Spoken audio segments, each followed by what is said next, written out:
¿Por qué la Biblia dice que Dios no mora en el torbellino, ni en el terremoto, tampoco en el fuego, sino en el silbo apacible? Esto fue lo que experimentó Elías y su crisis. ¿Qué quiere decir esto a nuestras vidas? Buenos días, soy el pastor Carlos Ríos y este es nuestro devocional Maná, una aventura diaria con Dios.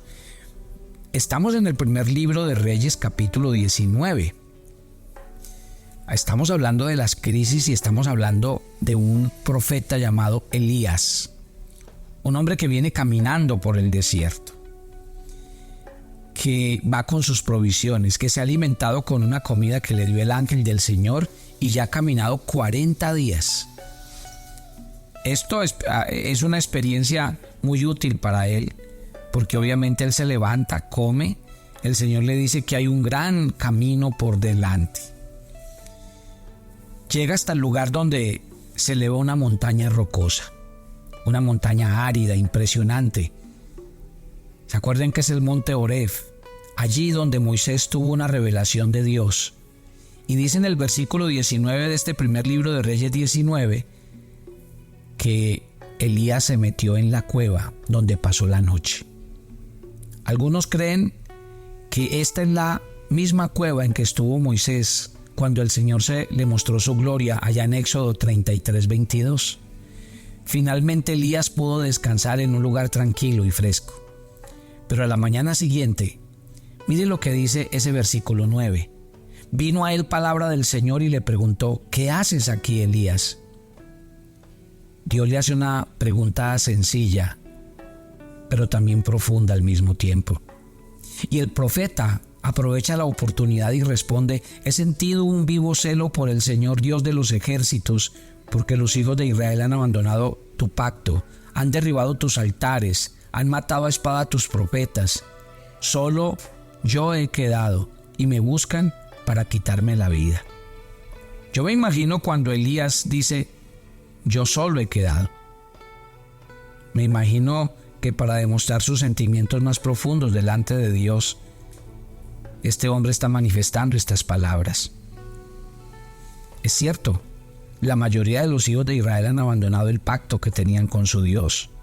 Es irrefutable que habían derribado los altares de Dios y que habían matado a muchos profetas. Y por eso Elías le dice al Señor: solo yo he quedado y nadie más. Pero el Señor una vez más va a actuar de manera completamente inusual. Acuérdense que cuando el Señor le mostró su gloria a Moisés, le dijo que se escondiera en la grieta de la peña, donde la mano de Dios lo protegería en el momento en que su gloria pasara. Dice por allá Éxodo 33 del 21 al 22. Pero en cambio Elías le dice: sal fuera y ponte de pie en el monte delante del Señor. En el versículo 11 de este primer libro de Reyes 19. Y Elías lo hace con temor y con temblor. Y tal vez Elías se está preguntando por qué Dios quiere que salga fuera. La pregunta de Elías hoy sigue siendo la misma para muchos de nosotros. Porque tal vez queremos permanecer en nuestra cueva, en ese lugar donde no queremos enfrentar que Dios nos hable y que Dios nos ministre. ¿Qué pasó? Sigamos leyendo en el versículo 11. Dice que aquí el Señor pasaba, y un grande y poderoso viento destrozaba las montañas, rompía las peñas delante del Señor. Luego, cuando Elías comienza a tranquilizarse, siente un temblor, un ruido grave. Es como olas estrellándose contra las piedras. El suelo del desierto empieza a temblar debajo de sus pies y grandes rocas se parten enfrente de él. Cuando el profeta comienza a calmarse otra vez, sus ojos abren de nuevo un nuevo espectáculo. Ahora de la nada aparece un fuego, una luz impresionante, una oleada de calor viene sobre él, y ese fuego viene acercándose a una velocidad inmensa. Entonces miren lo que dicen los versos 11 y 12. Primero, sus oídos oyen y empiezan a percibir cosas que él nunca había visto. Terremoto, una fuerza y un viento con un silbido fuerte y después fuego. A lo último dice el versículo siguiente, se hace un silencio total. El terremoto pasó, el fuego desapareció, el viento se fue y empieza Dios a hablar al corazón de Elías. Y yo pienso que es lo mismo que Dios quiere hacer esta mañana con cada uno de nosotros mientras oímos este texto de la palabra del Señor. ¿Qué pasó? ¿Qué sucedió en este momento? Si usted mira, Dios tiene cosas claras para nosotros y Dios quiere hablarnos y Dios quiere enseñarnos. Lo primero que tenemos que decir esta mañana es que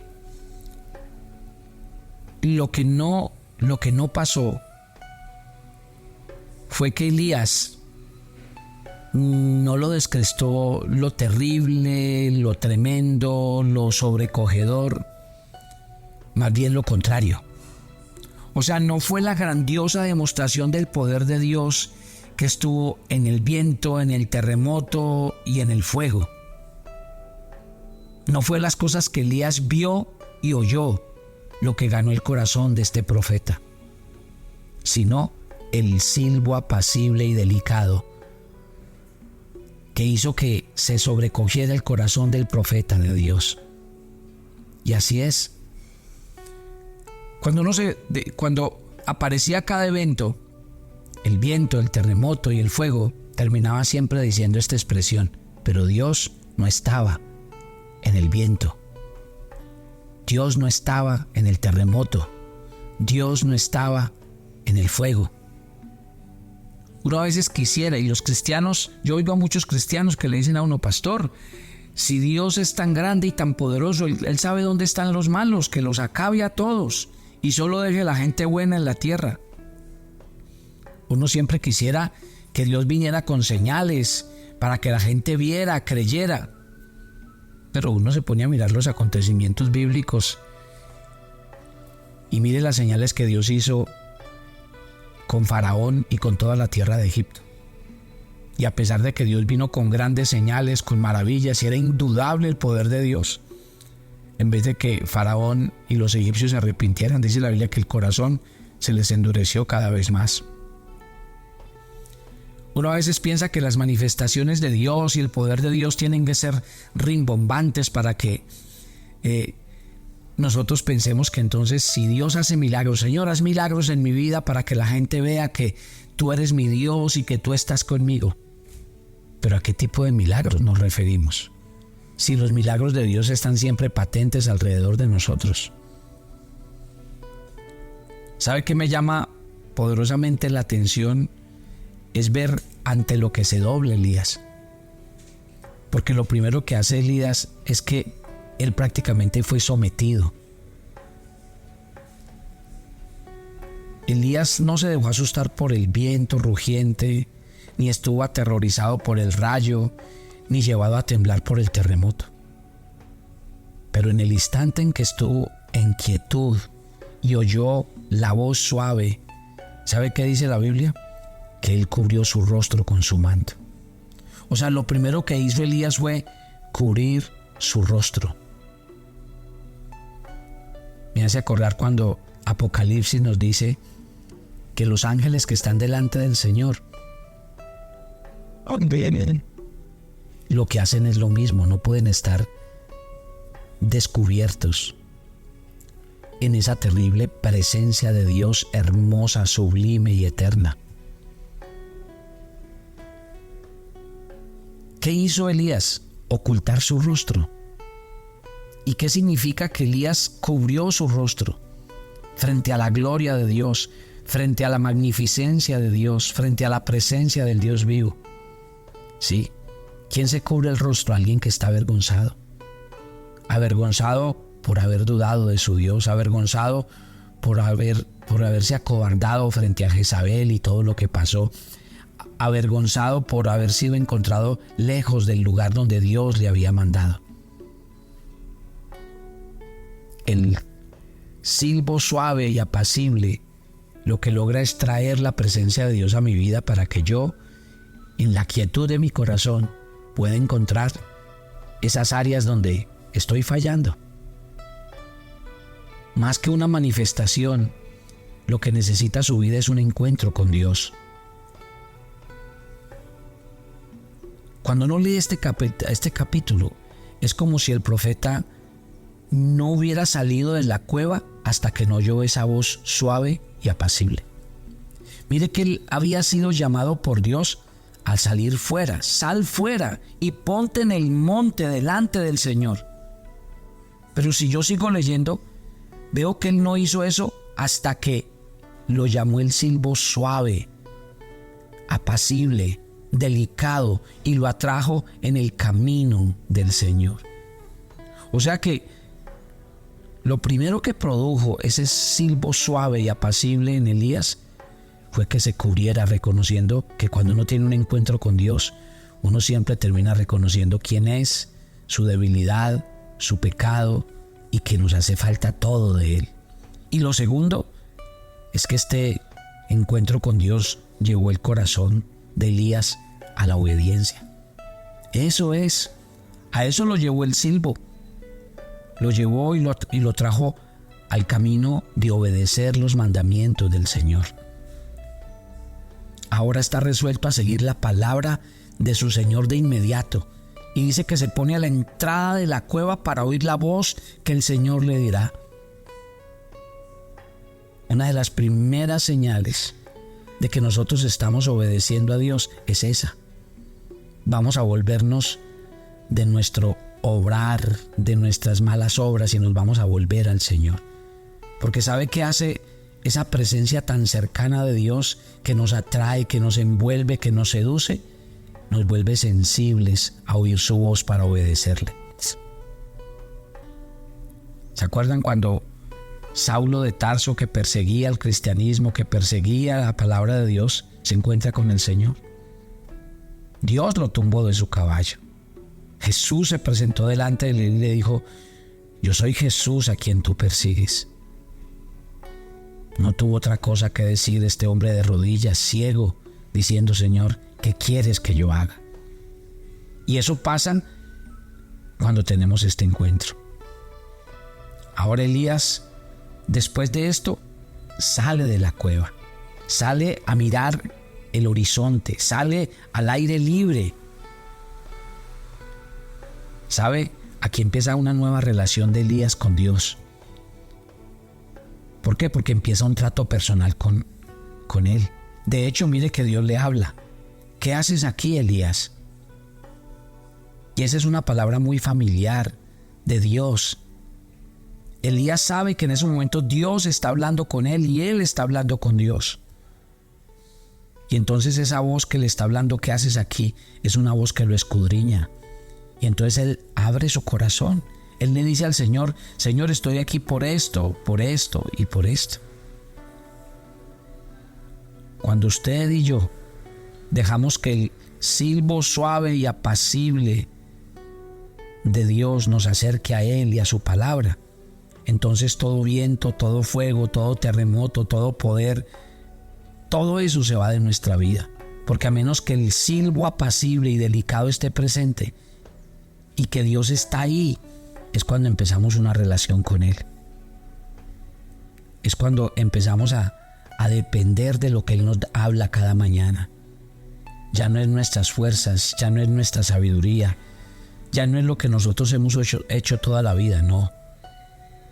Ahora, ¿qué hace Elías?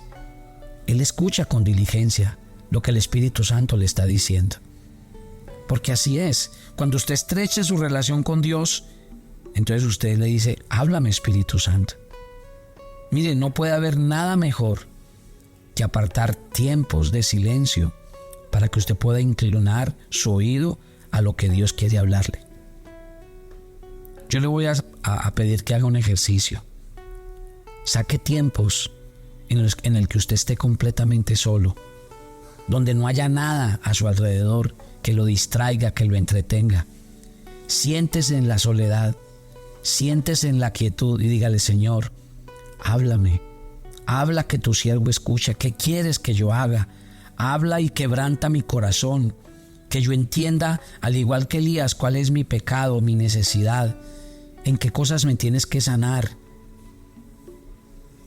Y por último, permítale que el Espíritu Santo trabaje en usted. ¿Qué haces aquí, Elías? Fue lo que terminó diciéndole Dios. ¿Qué te trajo hasta aquí esta mañana? Yo le voy a hacer una pregunta a los oyentes de Maná, a los que a esta hora están escuchando este devocional. ¿Qué te trajo a escuchar este devocional esta mañana? ¿Es que lo haces cada mañana? ¿Es que se volvió una tradición? ¿Es que simplemente lo oyes porque te hace sentir bien? ¿Qué haces aquí escuchando este devocional? ¿Qué haces en tu iglesia? ¿Realmente te congregas? ¿Realmente vas a buscar a Dios? ¿Realmente estás comprometido con Él? ¿Qué haces en tu diario vivir? Porque así pasa cuando el silbo apacible viene a nuestras vidas. Dios habla claro y su voz es contundente. Esta mañana te quiero recordar una cosa. Vivimos en un mundo lleno de ruidos insoportables que no nos dejan oír, que nos distraen, que nos entretienen. Pero usted ahí donde está, usted puede decidir qué sonidos quiere escuchar. Sí, usted puede controlar qué clase de programas ve en su televisión, qué tipo de música escucha, a qué páginas de internet usted se conecta. Quizá sea todo ese bullicio el que le está impidiendo a usted escuchar el sonido apacible y delicado de la voz de Dios, el mundanal ruido en el que vivimos. ¿Por qué no deja que Dios esta mañana hable a su corazón? Mientras escucha este devocional, oiga a Dios. ¿Qué haces aquí? ¿Por qué estás aquí? ¿Qué quieres con tu vida? Oiga a Dios esta mañana. Y le recomiendo siempre esto: no deje de oír la voz de Dios. Es imprescindible, es necesaria. No deje que el ruido lo distraiga, lo entretenga, lo embolate, y más bien oiga la voz de Dios a su corazón. Padre, gracias por esta mañana. Gracias por cada oyente de Maná. Gracias por decirle a cada persona en esta mañana que tú todavía hablas, y hablas claro, contundente, que tu voz es más nítida que siempre. Gracias, Dios, por hablarle a cada uno de tus hijos. Tú no estás en el ruido, tú no estás en el bullicio ni en las manifestaciones poderosas que a veces estamos buscando. Tú estás en el silencio de cada vida y de cada corazón que se aparta para estar en tu presencia. Gracias por hablarnos, por ministrarnos, por enseñarnos, por llevarnos cada día de tu mano. Que Dios los bendiga y los guarde, que su presencia esté en medio de ustedes y el favor de Dios los acompañe siempre. En Cristo Jesús. Y mañana los espero en nuestro viernes de oración en Maná. Bendiciones para todos.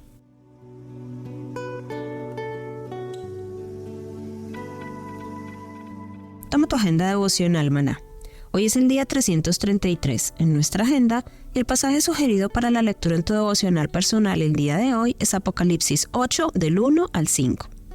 Nuestras oraciones suben al altar de Dios como olor fragante de incienso y Él las recibe todas. Por tanto, ora en todo tiempo e intercede por otros, porque solo así vivirás en intimidad con Dios. Te invitamos ahora a que respondas las preguntas que encuentras en tu agenda que te llevarán a conocer cada vez más a Dios y crecer en tu vida espiritual. Y para confirmar tus respuestas, visita nuestra cuenta de Facebook Devocional Maná o nuestra página web devocionalmaná.com.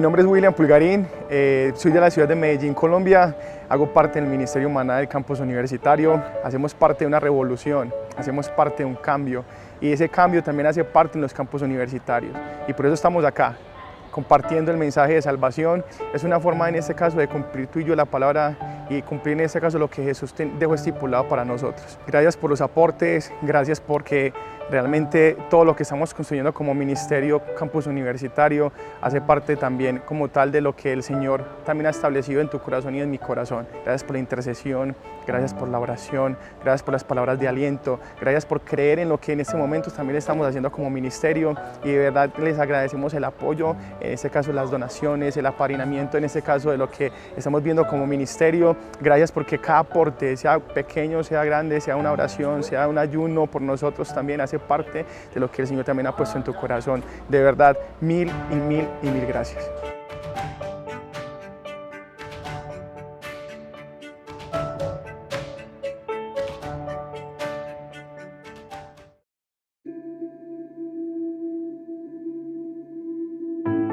Muchas, pero muchas gracias, familia Maná.